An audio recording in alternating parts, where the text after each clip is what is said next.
Magandang araw sa inyong lahat. Ito si Resty Santiago, ang inyong Filipino astrologer. Light up your world. Welcome to AstroLit.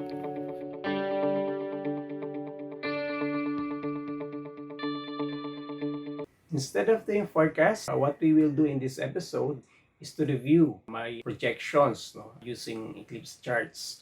Because in astrology, the most powerful astrological factor is actually the solar or the lunar eclipse. This concept has already been established since the time of Ptolemy. In fact, it's a universal concept. Every culture in the world recognizes the eclipse as important. In the Philippines, even the Negritos, the Aitas, they are cognizant of the effect of the eclipse. Even in K-dramas, they utilize the concept of eclipse in the development of their plot. For example, in Mr. Sunshine, the critical turning point in the development of the story occurred when there was a visible eclipse in Korea. There was a struggle between Koreans and Japanese colonizers. It's a nice story about love, nationalism, patriotism, and movement against colonization of a country.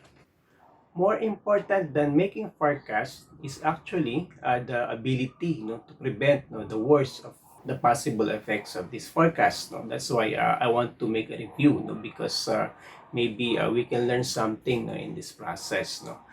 As mentioned in previous AstroLit episodes, my forecast projection is that the peak of the COVID-19 pandemic in the Philippines will be around June or July.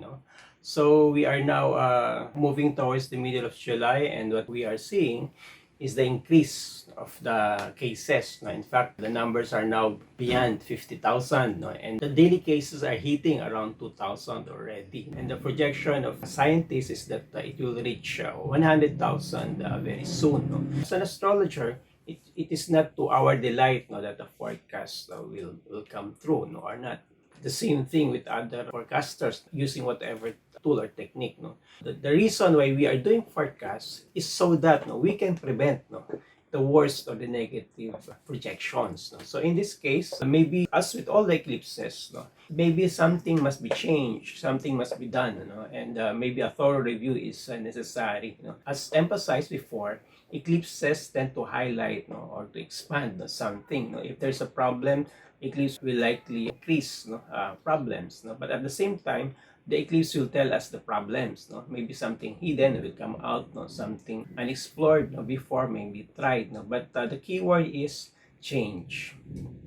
The reason why forecasts become correct is that we did not do anything, or what we have been doing is not enough to prevent it from happening.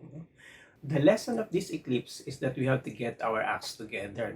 So maybe instead of peaking, if the trend is not prevented, what we will see is an acceleration of the number of cases. There is gravity in the situation, and I think something must really be changed.